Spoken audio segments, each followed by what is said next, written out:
I can appreciate that artistic. Did you get my joke on the panel, by the way?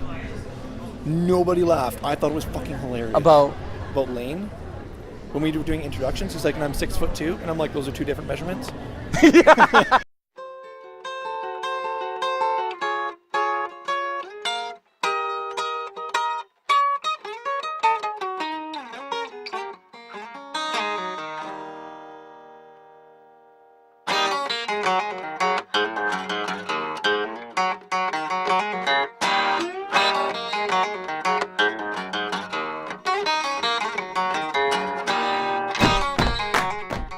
Northern Fancon 2018, and you've had a booth before, but this is the first time that your booth actually has the title of Northern Fancon Cosplay Contest Winner. Ben Gibson. Yes. How you doing, buddy? Not too bad, man. You? I'm great. Hang out more, by the way. Just saying. What? We need to hang out more, by the way. Just saying. Yes, we do. There we go. I'm sorry, didn't mean to leave you hanging. You were up on stage as a part of the Cosplay All-Star Q&A. Yeah. I was lucky enough to be the host of that. You did a great job. Oh, thank you so much. So did you. Thank you. Yes, it's just the connection here is Compliment. just awkward. Anyway, how has the Northern Fancon been for you so far? Great, but I think, to be honest, I can't really judge it at this point. I've been kind of here all day so far, so I can't really say how the rest of the convention is, but as far as this corner, awesome. Usually you're like me, you're walking around, you're interacting, you're having a good time, you're getting photos done, but this time, I mean, you have been given the honor of having your own table to display the work that you've done and the work that you're currently on. This is like a welcome change to you. Yeah, for sure. I mean, it's not necessarily something I'm pursuing to do, but I'm certainly going to take the opportunity and take advantage of it. I mean, all my prints, I'm selling them, but I'm not pocketing any money. It's all going to go towards the 501st and their donation towards like the Children's Hospital in Prince George and all that sort of stuff. So I'm happy about it, but it's not something that I'm going to chase, if that makes sense. No, totally makes sense. That's actually very generous of you too, because to take it upon yourself to add to the donation that the 501st is currently putting out there to help out children's hospitals and such is something that you don't need to do. No, and I mean, no one really does, but people do, and it's to bring a community together and help someone out, and even with a group like 501st, it's just all fantastic. It's just nerds coming together, and, well, I guess their slogan is bad guys doing good, so I guess technically nerds doing good in this case. Exactly. You have your own social media, of course. I've been on your show a couple of times, and you and I have collaborated a couple of times. Your channel is Geeknoid TV on YouTube. Yes. One of the things that you actually hadn't had a chance to go through as of yet, because you were keeping it on wraps last year and then you started pushing forward on YouTube, was the costume you're currently in and this incredible piece of work. Sorry, there's hot glue on it. Oh, you're good. Sorry. Go ahead. Okay. No, you can pick it up. It was just like strings. Jack of Blades. And this is what got you the overall championship last year. I know it was rigorous for you, and I know it was grueling, and for crying out loud, you wouldn't even let anyone touch your chainmail. No. If anyone put one ring on it, I cannot say that I put the chainmail together myself. So one ring is not 100% made by me. So no one's going to help me. There's layers under here. There's Bondo fiberglass for the armor, the chainmail underneath, the riveting on the leather. It's glass gems I made myself. Yeah, that's cool too. That was actually something that really impressed the judges. But you caught the attention of one particular judge, Aaron Harrison. Oh, yes, with the masks. Yes. Yeah, he loved them. He actually offered, well, when I first saw him, he said, I want that mask. I will buy or trade that mask for you, or from you. And so, I thought he was just complimenting me and so on and so forth. But no, throughout the day and throughout the weekend, he's like, no, I want that mask. Like, stop by my booth. I will buy or trade one of my items for it. So, yeah, he ended up getting my original Jack of Blades mask in a trade. Where is that mask right now? It's currently hanging in his house. Apparently above his entrance or something like that. That is correct. That's insane. Yeah, your mask, I was fortunate enough to go to his place after FanCon last year, and your Jack of Blades mask is, as soon as you walk in the front door, boom, there it is, plain as day. That's a compliment, really. Like, seriously. It's a credit to your work. I don't know. People say you do good work and all that sort of stuff. I just picture myself as a dude in a garage making stuff. So to say that, yes, this is my work, this is my art, this is what I do, I don't know, it just feels weird. I mean, I'm not denying that it's true. It just feels weird to say it out loud, I guess. Ben Gibson, forever humble. You built an arcade cabinet. Hey, I did not. I built the cabinet, and then I had help with like all the installing of the electronics and stuff. So I half made an arcade cabinet. I made the cabinet. I did not do the internals. There we go. Fair enough.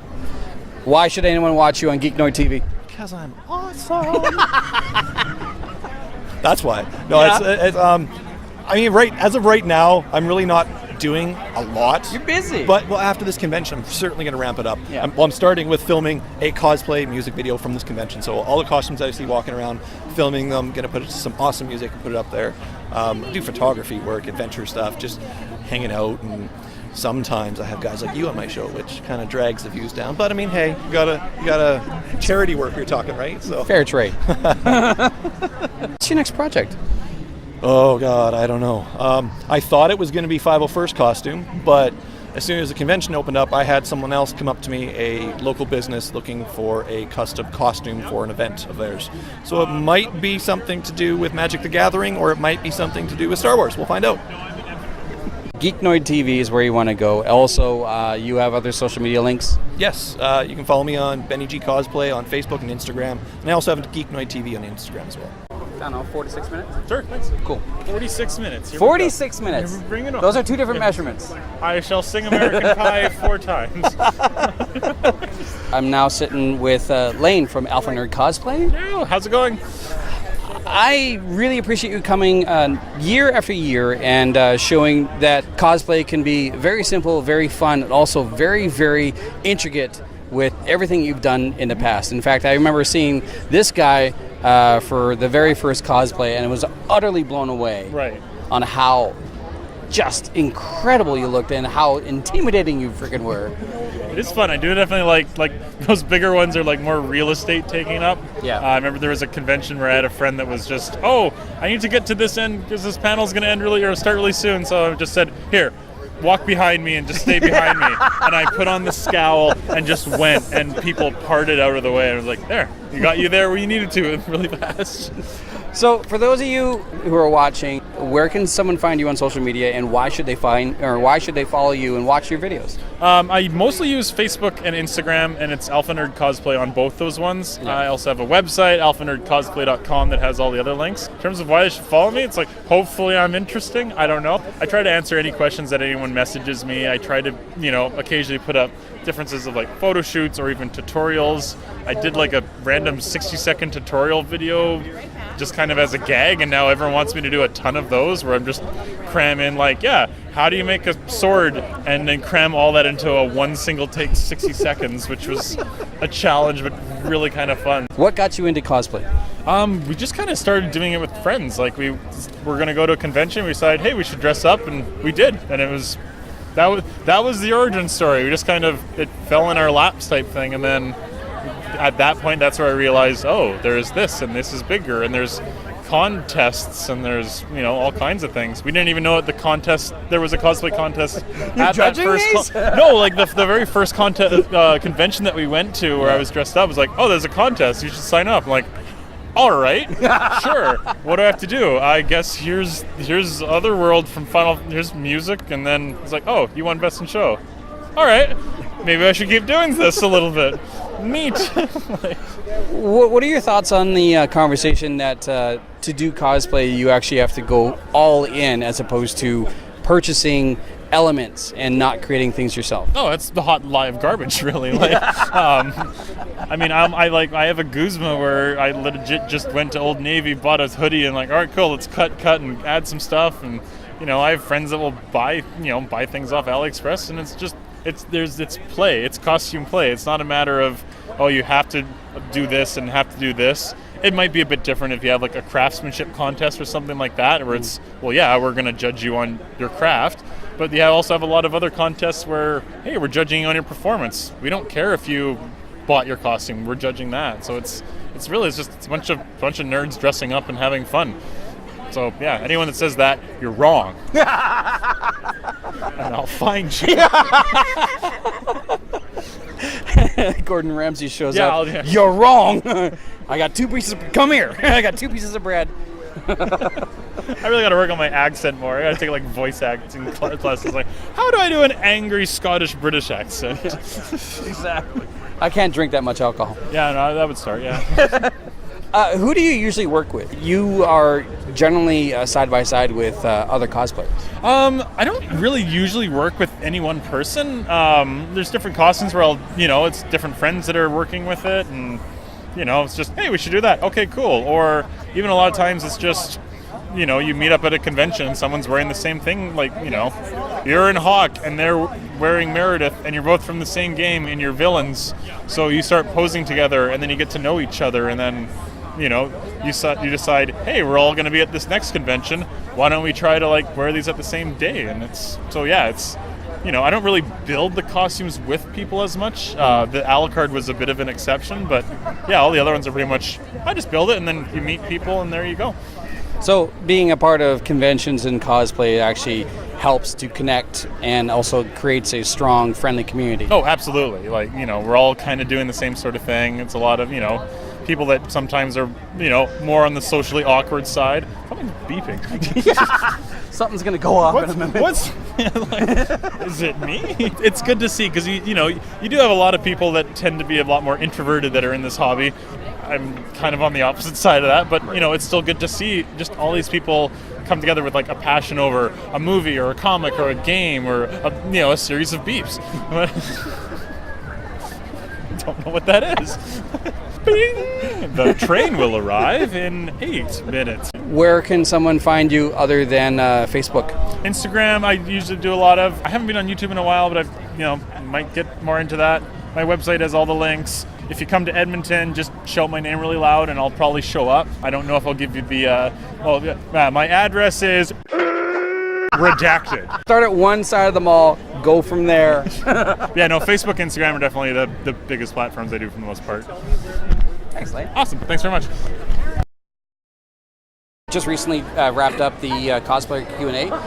Thank you so much. No problem. This is Karli Woods, and I'm not going to talk about you. You talk about you. What do you do? I am a digital content creator. I produce content on a ton of different platforms. I am a streamer and Twitch partner where I stream my costumes that I build. I do Q&As. I'm live. I have a community online. We chat all the time. I do Patreon. Patreon is my full-time job, so I create content online for people on Patreon, and that includes videos, photos, all that stuff. And I produce content on Facebook and Instagram, Twitter, pretty much anything online. Patreon has been really gaining ground over the past couple of years, and Patreon has become a very handy tool for content creators because they used to be able to rely on other formats, which has been kind of fallen by the wayside. It's been the same for you? I think Patreon has been super great for the time that it's come out. I mean, when I first started doing content creation 6 years ago, Patreon wasn't a platform that we could monetize. You monetize your prints at conventions, your online store, merchandise, and YouTube with ad revenue. And YouTube's algorithm has changed a lot, and it's a lot harder for people to make money off of YouTube as much as they did before. And Patreon is such a fantastic way for people to support you, and where you can put exclusive, limited content. And it's such a great way to support creators. I support a ton of different podcasts and artists online, and some of my favorite cosplayers as well. So I think it's a great platform, and I love it. I just think it's a great community online there, and I just like making content for Patreon. How important is the support system for you? You share a lot of your life online. A lot of people seem to think that, or at least the common thought is that cosplayers tends to be a rather lonely world. I always say that cosplay is such a lonely world, because you honestly make costumes and you're creating content online by yourself in your office at home. Right. So going to conventions is such a great way to meet people and put a face to people, because you are at home a lot by yourself. So it is so great to have that connection where you are talking to people, but going to conventions and meeting people face to face and just developing that friendship and making it stronger. But being on Twitch and being on Patreon is super great, because you can actually have more one-on-one conversations and connections with people, especially with Twitch. I can stream making my costumes, and it's not as lonely because I'm talking to people as I'm making my stuff. So it's a really great way. Social media has expanded and just grown so much over the past few years, so it's great to see where it is, and I'm really interested to see where social media is going to go, maybe in 5 years. is Patreon going to be around? Is Instagram going to be around? Is Twitch? Will Google sort their stuff out? Yeah, is Twitch going to be the new YouTube? I don't know really where things are going to go. If there's a new platform, I'm interested, and I'm really excited to see where it all goes. You have an incredibly strong fan base. Just going through everything like social media, I swear, it's all research. Yeah, no, that's okay. But you have like an incredibly strong fan base, and also you have this incredible other life to yourself. Yep. Your significant other is a race car driver. He is, yeah. I was just on the phone with him. He just qualified P2 second for the race this weekend. So he is an IndyCar driver. First year, he's a rookie in IndyCar, and our life is very different from a lot of people, I guess. Yeah. It's like when I'm not at a convention, I'm at a race. If he's not at a race, he's here. So it's a lot of traveling. It's not just because people's convention schedules are very busy over the year. Ours is that plus all the races, so it's very hectic. We hardly see each other. I think I've seen him for like 4 days in the last like 3 weeks. But yeah, it's stressful, but it's nice that he understands the world that I kind of come from. He understands the social media side of things. He understands the stresses and the depression that comes with being online and just all that kind of stuff. So it's really great to have that support system and to just be with somebody that understands the world. And it's cool to share it with people and have a separate life outside of cosplay, to have a racing life. It's really cool. I knew nothing but racing before, and now I am addicted to it. Well, like speaking from experience, like racing can also be very, very lonely because you essentially you have your crew in your headset and you're working as a team, but at the same time it's still one driver, one car, one track. And it can be difficult. So I would imagine that there is that connection between you two of knowing that, you know, as exciting as things can be, there is that occasional loneliness. For sure, and it's nice that both of our jobs let us travel with each other when we're not working. It's nice that I can work really, really hard for a couple months and create a ton of content. Like I had a photographer come over to my place last week and we shot 10 looks of things, and that's probably going to give us 2-3 months of content, and I can pre-schedule and edit all these videos for the months to come and have it all for when I travel to the races, because the next summer months are going to be very, very busy. Between conventions and all the races, I'm gone for 3 months. So having all of that content to edit while we're on the road is ideal, that I can be with him and travel. So that's really great with our work and our life. But yeah, it is very, very lonely, and I think he does get that because he travels a lot by himself. It's to the hotel rooms, right? You're by yourself, and it gets lonely. So, but we have FaceTime, we have texting, we have all that stuff now, so it's good. Well, like I said, you have an incredible community of social media followers and just incredible support around the world. If someone hasn't followed you yet on social media, where can they follow you? It's Karli Woods is my Instagram. Twitch is Karli_Woods, but It's Karli Woods is pretty much everywhere else. Yeah. You look great. Northern Fancon 2018, another iconic cosplayer has joined the All-Star cast here in Prince George, British Columbia. Ivy, how you doing? Hey, I'm good, and you? I'm great. This is kind of surreal for me because for years I've actually been an avid viewer of Video Game Bang, which is a great podcast out of Sacramento, right? Yes. Yeah, and they Skype me in. Now, they Skype you in, which means that you're actually not there. No, I'm not physically there. They Skype me in, and we just make the little thingamabob on Twitch show that, it looks like we're all there, but I am in a land far away. Yeah. So is this your first time to Prince George? Yes. Yeah, it is. It's been really great. The food, I'm beyond impressed with the culinary talent and offerings of this area. The fans have been phenomenal. Everyone's super nice, as expected, because I've been to Canada a lot, and Canadians are really awesome people and make you feel like family when you see them. So, yeah, anytime I come up to Canada, I'm very excited. Well, it's not often we get talent of your caliber up here. I'm an ogre. You are not an ogre. I have layers, like an onion. Yes, exactly. Yeah, I'm an onion. Like a parfait. Yeah. Yes. That works too. Yeah, yes. I'll take that. Parfait. Parfait. So, what got you into cosplay to begin with? Honestly, I've been going to cons for years, like just as a fan, collecting my favorite comic book artists and writers' autographs, getting my comics signed, getting, collectibles, sideshow figures and things like that. going to just different comic book conventions, just like everyone else as an attendee. And that's when I first saw cosplay. And I thought that was really awesome.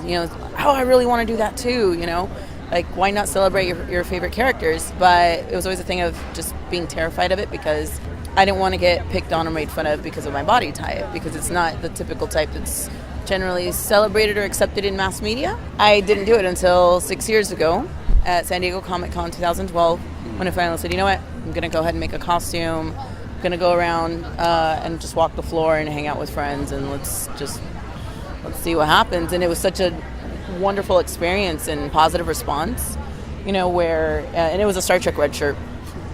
Were you? Yeah. That's awesome. The one thing I absolutely loved was just walking around the con floor and, people that were just fans of the original series saying, oh my God, like, I love your red shirt. Oh, you have a triple. What's your favorite episode? And just kind of like, relating. With just random strangers over sharing the same love for the same fandom, and that was something that I had never experienced before. And, I just realized that there's this whole new community that I didn't know was there. And it just kind of snowballed from there into the next costume and the next one. And 6 years later, I'm here in Prince George with you fine folks. You have such a diverse roster when it comes to your cosplay and your talent and your techniques. I'm seeing everything from Power Girl to your incredible Bowser armor, which is insane. You kind of touched on the fact that you do have that little bit of a self-conscious fear of, like, I don't want to get picked on or anything like that. But when it comes down to fantasy, is there really any borders to it? Nope. Not at all. And that's something that I didn't realize until partway into cosplaying. Cosplay really taught me to learn to love and accept myself, and to, in essence, own and celebrate, my own body. And I think that that's a really wonderful thing, The way I see it is, if there's somebody else dressed up as the same character as I am at a convention, why not, hey, there's another fan of the same thing. If we're both Wonder Women, why not, I fangirl over that. So I'm like, hey, Wonder Woman, let's take a photo together. Like yesterday, there was another girl dressed up as Bowser, the exact same Bowser. I saw that. And that was awesome. So I had seen her progress online when she was building the costume because she was tagging me on it. Because I had done mine. Zach Fisher, the artist, did the artwork for me for this costume. Mm-hmm. And then I debuted it, and then she started working on it. And this other girl in Amsterdam also was doing one. And this girl here in Canada, Canadian Comic Cutie, I think it is, on Insta, she was going to bring hers. So I said, holy crap, I'm absolutely going to bring mine. Let's get some photos together. Yeah. I want to send them to Zach because for me, it excites me to see how somebody else also loves that same character. It excites me to see what kind of techniques that they utilize. What do they think of that I didn't think of? How can I learn from others as well? And I feel that way also when I judge costume contests. For me, it's a thing of, I get to celebrate fandoms with everyone else, but I also get to see techniques that maybe I haven't thought about. I get to learn from, in essence, my peers in the community as well. So, yeah, for me, it's a thing of, just have fun with it. It's cosplay. It's not meant to be serious costume play. It's for fun. Choose characters that for me at least, it's characters that I resonate with, that I can relate to. And with every costume that I do, I like to really challenge myself on technique. I like to really try to do something different with each one and just kind of learn from it. And right now, I'm really into armor building, so there'll be at least 2 or 3 more armor builds for this year, for sure. Looking forward to it. So, yeah, I love that. So, definitely a few more dragons, for sure. Can't this was a turtle dragon? Yes. Lizard dragon? Lizard dragon? Yeah. Bowser's very... Yeah, the little tail's very turtle-y. Yes, it is. So is his shell. Yeah. Then he's got just a fire dragon snout. You could almost call it a mutant. Yeah, almost. Yeah. You have an incredible fan base and a great following all over social media. Thank you. Just out of curiosity, so many people look up to you and admire you and appreciate your work, but who do you look up to? Honestly, in the cosplay community? Yeah. The one person I always mention, because she's an amazing human is Vampy Bit Me. Really? Yeah, Vampy Bit Me, and specifically because since I've met her from the beginning, she's always remained incredibly humble. Kind, patient, humble, has always stuck to her roots. And through the years of knowing her, she's never changed. She's still the same person I knew when I first met her, back then. And insanely talented. Oh my God, there's nothing that she can't do. So absolutely, like Vampy bit me. I love you, girl. You're awesome. You're awesome. Like everyone, go check her out. I'm sure you've heard of her, but yeah, if you haven't, check her out. She's awesome, and she loves streaming on Twitch. She likes Gundam a lot. Really? Oh yeah, like hardcore. Okay. Yeah. So for anyone who hasn't yet to be a fan of you or follow you on social media, where can they find you? You can find me on all social media outlets under Ivy Doomkitty. Also ivydoomkitty.com. I stream on Twitch, twitch.tv/Ivy Doomkitty. On there I'll stream video games, costuming, just Q&As, lots of video games. I'm currently doing, when I get back home, Knights of the Old Republic and some more Overwatch on stream. Oh, cool. Definitely more Knights of the Old Republic, so good. Then I also have my fan club, which is patreon.com/Ivy Doomkitty. That's important to push out there. Yeah, check it out. It's awesome. You get all sorts of really cool content, especially my traveling stuff. Cool. There's so many things that I do when I travel and like events and places and things like that never make it onto my social media, so it all goes there. Cool. Yeah, so. Thank you. Another YouTuber and a great, very talented illustrator, A.L.B. How are you? I'm good. How are you doing? I'm absolutely fantastic and so honored to have a talent like yourself here. Thank you so much. Now, you have 2 YouTube channels, and I want to touch on that first because you have A.L.B. in Wonderland and A.L.B. in Whisperland. Yeah. What is the difference between the 2 channels? So the first one, A.L.B. in Wonderland, is kind of like my more lifestyle main channel. So I do like vlogging. I'm really interested in vintage fashion, so I do a lot of like vintage hair tutorials and like just fashion, lifestyle, whatever I'm up to, vlogging, like humor videos, whatever I feel like. And then A.L.B. in Whisperland is my ASMR channel. So ASMR stands for Autonomous Sensory Meridian Response. Wow. But what that means in layman terms is like kind of like sleep meditation videos. So if you've ever watched Bob Ross paints, yes, it's that. It's someone doing something with like very calm monotone voice that you can just watch if you're feeling anxious to relax, or some people watch them to fall asleep, or some people watch them if they're like having a panic attack. It's all different kinds of reasons. With YouTube, and YouTube specifically being so rampant, and it seems as though it's like very high-paced action and very tense videos. It seems as though the relaxation videos are becoming more and more mainstream as time moves on. Yeah, the community is getting to be huge. The ASMR community is as big as the gaming community at this point. Yeah. Like, for whatever reason, people are really seeking out videos that make them feel better than when they started out watching. You know what I mean? Like, it's for comfort, it's for company. I know a lot of people who like work from home and eat all their meals by themselves, like from home, and they just put videos like that on to just feel like they have company. Yeah. It's it's that kind of thing, and I think a lot of people are looking for that in their lives at this point. So that community is just booming. It's really wonderful to see. Did you start this as just like something for you to work on, or did you notice that like friends and family or even some of your fans were just kind of looking for something like this from you? I was basically watching ASMR videos myself. Like, I was a fan of ASMR videos for like over a year before I started making them. But at one point, a couple years ago when I started my channel, I was just like watching a video and I was like, I could do this. Like, do you know what I mean? Like, this makes me happy to watch. So it's the kind of content that I'm inspired to make. And I just, with everything in my life, I just go where my passion takes me to go. So, and at first I almost didn't want to tell people I was making these kinds of videos because I didn't think they'd understand. Because this is like 5 years ago, mind you. It wasn't mainstream. Nobody knew what this was. So I was like, how do I explain this to people? So I just like kept it on the DL a little bit. But now it's awesome. Like, all my friends and family are really encouraging of it, and they think it's great. And I talk to so many people at these conventions who come up to me and say, like, your videos are a big comfort for me. And to me, that's something that, even though I love my other channel too, it's not necessarily as so much of a symbiotic relationship of you're getting something emotional out of my video. Do you know what I mean? Yes. So it's really special. Speaking of following your dreams and your inspirations and just things that inspire you, your illustrations are incredible. Oh, thank you so much. where do you draw a lot of your inspiration from?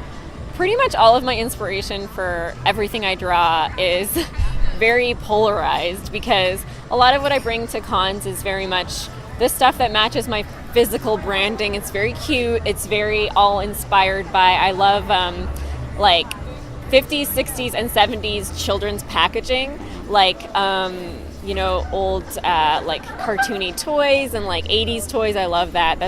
Those are my inspirations. But also, I really love horror comics. So that's the kind of art that I like to draw for myself. I really love to do body horror specifically. Really? But that's not a lot of crossover with the rest of what I do. So I do most of that just online and just post it for my fans there. Nice. But I'm working on a body horror comic right now that I might start bringing to cons and just put a little sign that's like, this is a horror book. Like, please don't pick it up if you're a kid. Not your average stuff. Yeah. But I love it, and that's the two halves of me, you know, and I can't hamper either of those sides of myself. They're both just me, so it is what it is. What's your reaction from your fan base when you start to dabble or just kind of, for lack of a better term, expose parts of that yourself to your fans? They're really supportive, and I'm really grateful, because even when I started ASMR, no one was like, don't do this, just do this. Yeah. Everyone was like, this is interesting. It might not be for me, but I'm interested to see what you do with it. And when I post my like more horror influenced art, it's more of like, if people don't like it, they keep it to themselves, which is fine with me, because it's not for everybody. You know what I mean? Everyone seems really supportive of that. And to be honest, there are a lot of girls who are, most of my following is women. It's like 90% women. Okay. But there are a lot of folks who love cute stuff, but also love creepy stuff. There's a lot of people who like that. It's hard to find someone who is just straight and narrow in one category. So a lot of girls are like, I love that you're doing cute stuff and also creepy stuff. They can relate to that. Yeah, it gives them kind of the permission and the freedom to go like, I'm like that too. Yeah, that's me. I'm like that. I like both of these things, and I don't want to have to keep myself in one box. I can like both of these things, and that's still me. That's awesome. Yeah. If someone hasn't followed you yet on social media, where can they find you? So they can find me on Twitter and Instagram. I'm at A.L.B in Wonderland. And then I'm youtube.com/A.L.B in Wonderland and youtube.com/A.L.B in Whisperland. Perfect. Yep. One final question. Okay. How long does this take? Today? Well, just the hairstyle took probably 20 minutes. But the color, yeah. Is that a long time or a short time? Short. Oh, well, yeah. But there's always the prep work. Like the day before, I did the curls for a different look, and then I transformed it for today. You have to plan it all out. Yeah. You do that too. He does that too. Look at him. Thank you so much. Yeah, Northern Fancon 2018 and the return of Gigi. How you doing? I'm amazing. How are you? I'm great. Welcome back to Northern Fancon. Thank you very much. Does it ever get tiring? Does it ever get old seeing all your fans and meeting them at any of these cons? No, I'm the biggest fan of the fans. I wouldn't exist if it wasn't for you guys. You've allowed me to travel all around the world, looked after me, believed in my dreams. So much so that we're just about to go on an amazing tour to thank the fans, and it is actually created by the fans. So it's a whole lot of giving back to you guys, because you've supported and loved and given me a hand along my journeys. So it's called the Wonderland Tour. Really? It's I've built a little website. It's www.wonderland, as in wandering, wonderland.love.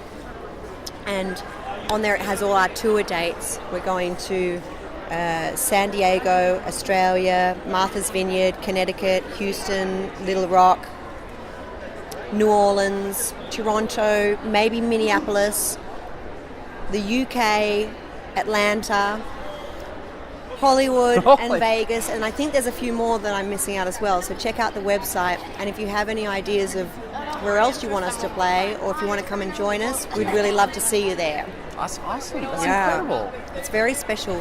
It will be the biggest adventure that we've ever been on, the biggest production that's been the closest to my heart. So. Beyond that, like, what other activities and whatever projects have you been working on lately? That's been my sole focus now for the whole of this year, really, because it's massive and it's only me and my brother making it from scratch, and the fans. So it's taken a lot of legwork and a lot of time tweeting and Facebooking and Instagramming, finding you guys and connecting the dots and everything, and booking the flights and making the posters. And another cool thing about it is every individual town that we've gone into, the fans have also made the posters, so it's got their energy with it. And we're also joining forces with people in those towns, and they're coming up and performing with us, whether it be we've got a burlesque dancer, we've got someone doing live art, we've got different bands that we're playing with as well. It's going to be very, very special, very special. Oh, we're also doing Denver as well. I may have left that one out. There's a few more, I'm sure. So the other thing that we did late last year, though, was called a beautiful music video that I did for my guy that just delivered all these presents. And it's called Closer, and it's about more cyborg romance. That sounds kinkier than what it is. Okay. But the whole theme behind it is, at the edge of the universe, love finds a way. Because we've all been through tumultuous heartbreaks and beautiful loves. Years ago, I wrote him a song when we first met, and I said, one day I'm going to get you to direct this with me. And we did. And it's very exciting because it was, again, from our heart and souls, and we all love Farscape and Jim Henson's Creature Shop Challenge and all these other fantastic shows that I've had the opportunity to work with. But these are projects that are literally from in here to give to you guys. So it's very special. That also is on my website. It's called Closer, and my website is myname.com, gigiedgley.com. What can you tell me about Hashtag? Hashtag is an amazing little film that is in post-production at the moment. It was a crowdfunding production as well. We asked for 40 grand and we raised just over 44,000. It's taken a little while to do the post-production because 90% of it is all computer graphics. So because we're on a limited budget, the people that we want to work with are of a high caliber, and every time we work with an amazing computer graphic artist, we lose them to a proper paying job. So we've been through a few, but we've almost finished it. It's going to be released in the next couple of months. And again, that was all from the love of the fans and us joining forces. And that's what this world should be more about, because life is short. We need to look after each other, and we need to work with each other and spread the love. Now, if anyone wanted to be a part of any future projects or current projects, or even find you on social media, where should they go? On Facebook and Twitter, it's my name, and on Instagram, it's the Gigi Edgley, THE Gigi Edgley, because someone took my name. I can't find it. Hard to believe there'd be two Gigi Edgley. Yeah, I find it very interesting. Yes. And then I have links to all my social media on my website, gigiedgley.com. A mainstay when it comes to artistry. I can't think of a year that you weren't here and seeing your work around all the time. Hi, Mandy. Hi, how's it going? I'm great. How are you? Very good, very good. So tell us about your company. So I am Mandy of MP Makeup Artistry. I have been in Prince George for the last 7.5 years. Before that, I was in Vancouver working in the film industry, and then we started having kids and moved back to Prince George because my husband and I both grew up here. And I honestly didn't know if my business would be a viable one in Prince George, and I think I found a niche market with my face and body painting as well as my bridal artistry because I'm an on-location makeup artist. That's handy. It's very handy. I kind of touch every kind of realm of thing, if you will. I don't know, from kids' birthday parties to people's wedding days. I'm kind of part of all of the life's little moments. So nice, very nice. Yeah. Hard to believe that you're portable. I mean, you have an incredible setup. Yeah, I've got it down to a science, I think, at this point. Yeah, I've learned over the years of how to save my back. So I bring as much water as I think I will need. I'm also a big stickler of sanitation and hygiene. That's kind of my big thing. So I have hundreds and hundreds of brushes. So if I know I'm going to be doing, let's say, a wedding party of 5, I bring enough makeup brushes for 6, just in case something hits the floor.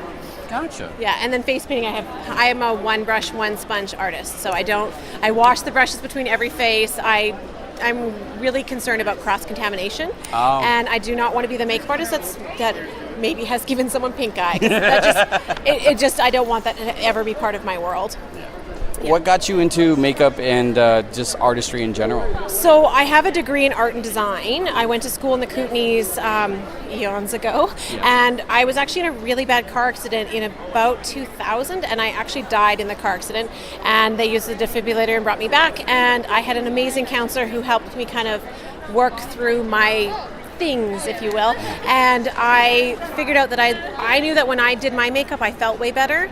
And I wondered if that was translatable to other people. And as I figured out what I wanted to be when I grew up, if you will, a makeup artist has always been something I wanted to do. So yeah, I don't know. It's a really freeing experience. I know it's just blush and powder and foundation, but you can take someone who is maybe really self-conscious or very closed in, or there's lots of life experiences that I've experienced with my clients, and I can take them from very quiet to like shoulders back and very proud, and they feel good, because it's true, if you look good you feel better. So how a bad hair day can impact your day. Well, if you learn about a little bit of makeup, and I teach lessons to women who have never done makeup on themselves before. After 20 years, they've decided, maybe a life change has happened and they want to feel better about themselves. So I don't know, I love my job. I get to really be a part of all of life's facets. So yeah, It's fun. You dabbled in something else yesterday, an incredible piece of art on its own. Thank you. You were in the cosplay competition. I was in the cosplay, and I got second in Journeyman, so nice. Which is really good, because I've only ever competed one other time in a cosplay contest. I didn't really know as a grown-up that this was a thing.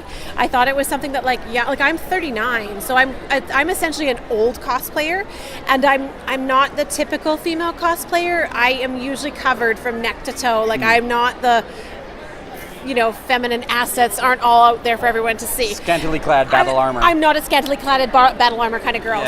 No, I definitely, I chose Mrs. Lovett from Sweeney Todd, mostly because she's a psychopath and we have the same hair. So it worked out really well. So yeah, and she was just fun because you could just turn your head funny and it made sense. So yeah. And then I chose a dress, of course, that's on film for about 14 seconds.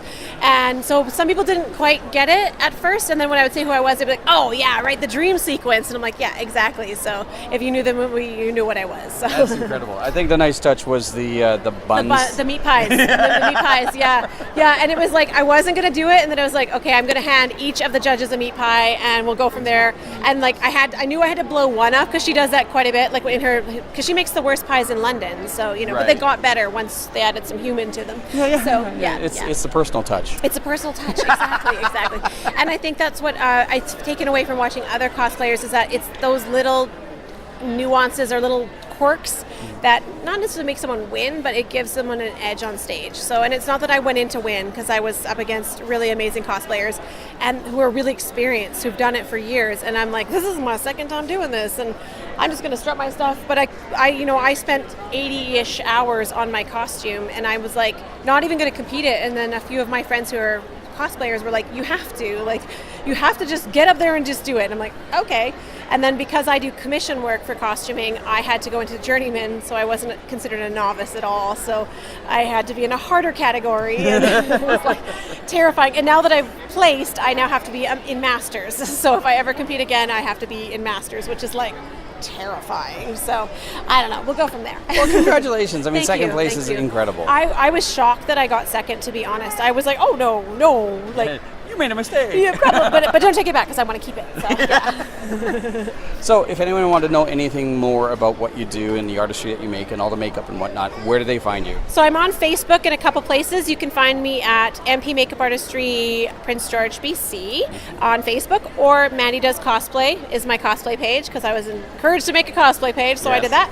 And I also can be reached at mpmakeup@shaw.ca, or on my website, www.mpmakeupartistry.webs.com. This is kind of surreal, and as I said before last night, I was honored enough to stand in front of you as well as Kevin Smith and ask you a question. I can't believe I'm actually able to do this. You are Marc Bernardin. Do you know that? Some days more than others. But today I feel pretty strong about it. It is an absolute pleasure to sit here with you. Thank you. No, it's been great to be here at Northern Fancon. Great to visit Prince George for the first time. Yeah. And great to hang out with nerds. Nerds are my favorite people. They really are. We're a friendly bunch. We're great. Yes, a little awkward at times, but we're a friendly bunch. Yeah, but it's awkwardness out of enthusiasm over hostility. I'll take it any day. Exactly. Again, thank you so much for being here, and I appreciate the fact that you've been here for the entire poll of Northern Fancon. What's it been like for you, interacting with these people and getting recognized? I mean, it is always weird, given that I never in a million years wanted to be the kind of person who was recognized walking down the street. It was never an ambition of mine. Right. Not that I hate it, it's the worst thing. It was just, I didn't engineer my life so that I would be a public-facing person. Like, I wanted to write stuff. I wanted to, maybe my name would be on a poster at some point, but that's about it. Right. But the side effect of doing Fat Man on Batman with Kevin is being able to meet people from all over the world, honestly, who respond to the same things that we respond to, who love the same things that we love, and want to talk about it. And just getting to exchange ideas with people from everywhere, from Indianapolis to Detroit to Chicago to London to Prince George, about the same stuff that we love is kind of amazing. Yeah. How did Fat Man on Batman come to be? Because I do remember seeing, or at least listening to the first couple of episodes, it didn't have a name yet. And it was you and Kevin Smith, and you guys were just geeking out. But how did this whole thing come to be? I mean, he had a podcast called Fat Man on Batman, which was all about him interviewing Batman as his favorite character. Right. Yes. And so we'd interview like Paul Dini and Mark Hamill and writers and filmmakers who have all, their lives have been touched by Batman at some point or another. Right. And then he decided, he's like, hey, you like Batman, right? Like, sure, who doesn't like Batman? Let's do a commentary track. The Dark Knight Returns was coming out as an animated movie. Right. And we had both went to a screening of it. He was like, that was kind of cool. Let's do a commentary track for it. Why not? All right, so we did that. And Kevin loved doing it. It was a lot of fun to do. He's like, let's do more of these. Let's do all the Batman movies. All right, sure. Let's just do a regular podcast and talk about Batman and stuff. And he's like, all right, man, cool. What if it's just about general pop culture with, Batman sprinkled in for flavor, but, just being able to do the thing that we would do anyway, which was go see a movie and then just want to talk about it. Read a book, a comic, play a video game that we love and just geek out about it. And that became what the show is today. And then once we moved to the Scum and Villainy Cantina on Hollywood Boulevard in Los Angeles, which is an operating bar that we just take over, every Tuesday night when we're both in town, it becomes a live audience there all the time, and being able to interact with fans in the same way we do at a live show here is what really, it's the best version of what the podcast is. The bar setup is incredible. I subscribe to you guys on YouTube, and I would love to be down there in person and be a part of that, because it just looks like so much fun. It's a riot. And you're absolutely right.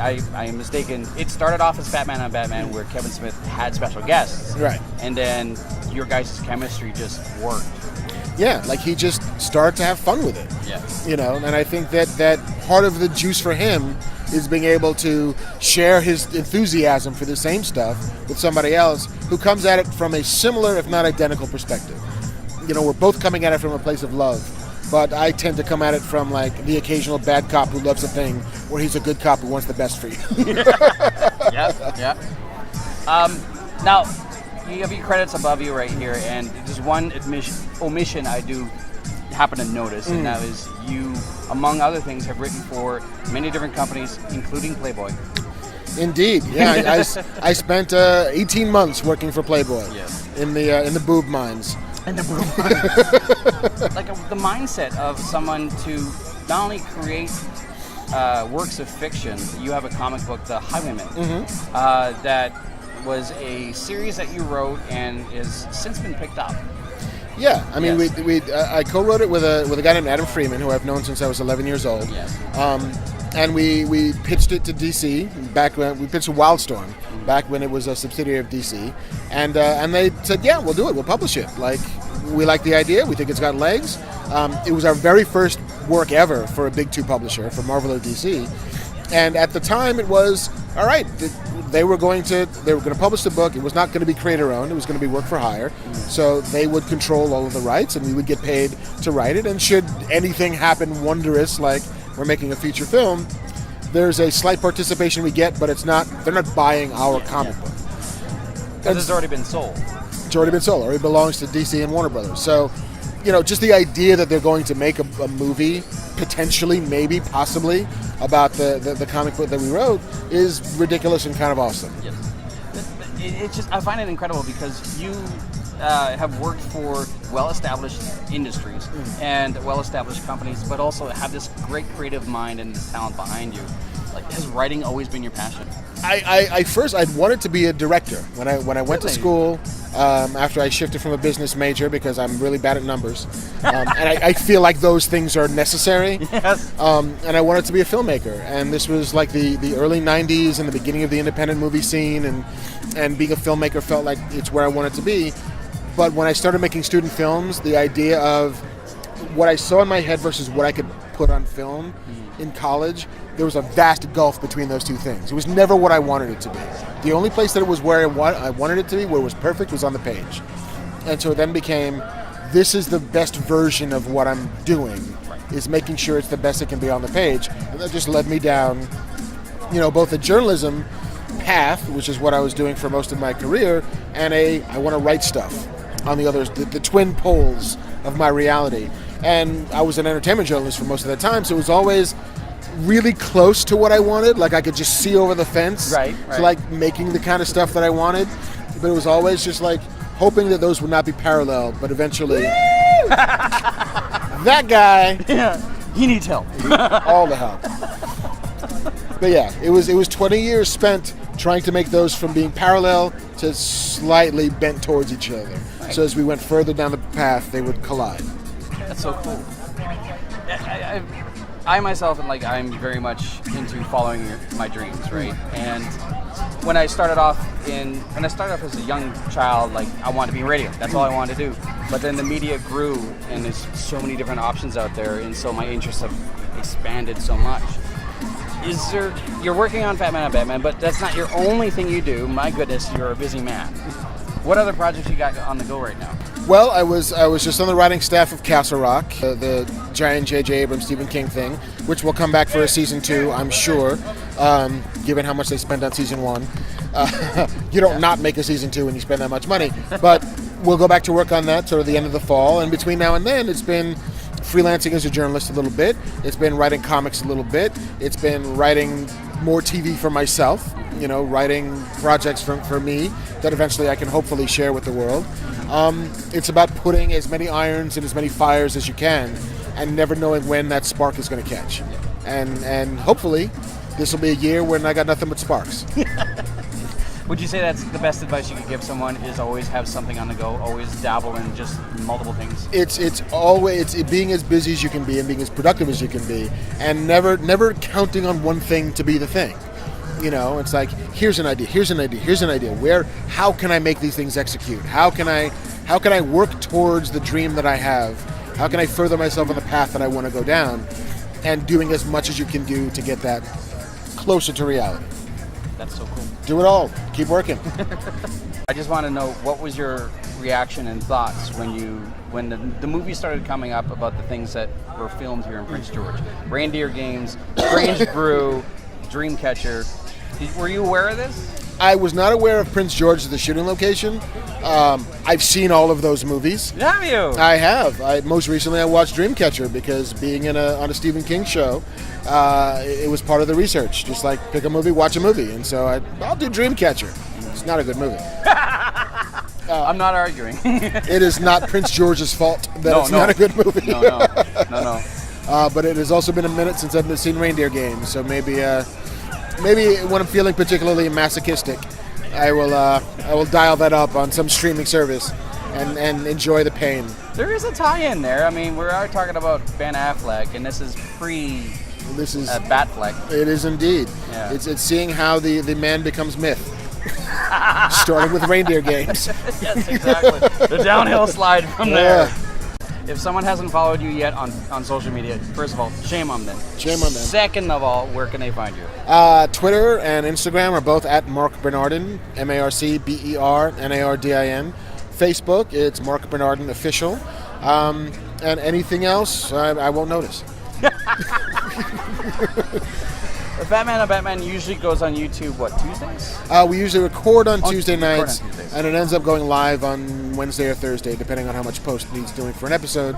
And hopefully now Kev has finished his Canadian World Tour shortly, and then we'll get back to it on the regular. Thank you so much, Marc. Thank you. Good to meet you, man. Thank you.